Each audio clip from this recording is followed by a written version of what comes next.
కల్వకుంట్ల తారక రామారావుకి జూబ్లీహిల్స్ లో వాస్తవ విషయాలు ప్రజల నాడి అర్థమై 100% జూబ్లీహిల్స్ లో కాంగ్రెస్ పార్టీ గెలుస్తుందని చెప్పి తెలిసి ఉద్దేశపూర్వకంగా ఏదైతే ఓడిపోయిన తర్వాత ఈ యొక్క నెపం దేనిపైన ఎత్తేసేయాలి, ఎవరిపైన నెట్టేసేయాలని ఒక ఉద్దేశంతో చాతగాక ఈ రోజు ఓట్ చోరీ, అక్కడ ఓటర్ లిస్ట్ అక్రమాలు జరిగినాయి, ఓటర్ లిస్ట్ లో అడిషన్స్ జరిగినాయి అని చెప్పి అడ్డగోలుగా నోటికి వచ్చినట్టు మాట్లాడుతుండ్రు.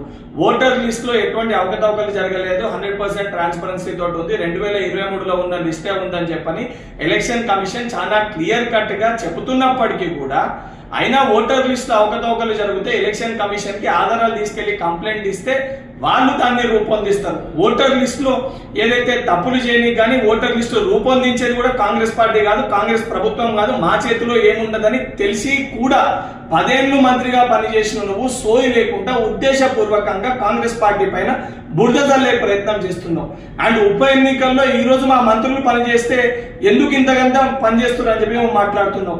గతంలో బీఆర్ఎస్ పార్టీ అధికారంలో ఉన్నప్పుడు ఉప ఎన్నికల సమయంలో కొత్త పథకాలు తీసుకొచ్చి ప్రజల్ని మోసం చేసి అడ్డగోలుగా అధికారాన్ని దుర్వినియోగం చేసుకుంటేనే ఈ రోజు ప్రజలందరూ పంచుకొడితే మీ పార్టీ పోయి గజ్వెల్ ఫార్మ్ హౌస్ లో పండుకుంది. ఇప్పుడు కూడా సిగ్గుశరం లేకుండా నోటికి వచ్చినట్టు ఏది పడితే అది మాట్లాడుతున్నావు. కల్వకుంట్ల తారక రామారావు 100% జూబ్లీహిల్స్ ఎన్నికల్లో కాంగ్రెస్ పార్టీ అభ్యర్థి భారీ విజయంతో గెలుస్తుండని తెలిసే ఉద్దేశపూర్వకంగా నువ్వు ఈ రోజు ఈ ఓట్ చోరీని తీసుకొని తెరపైకి తీసుకొని వచ్చి ఈ యొక్క ఓటమి నుంచి తప్పించుకునే ప్రయత్నం చేస్తున్నావు. ఎన్నికల ముందే నువ్వు ఈ ఓటమిని నువ్వు అంగీకరించినట్టు నీ మాటల ద్వారా చాలా స్పష్టంగా అర్థమవుతుంది.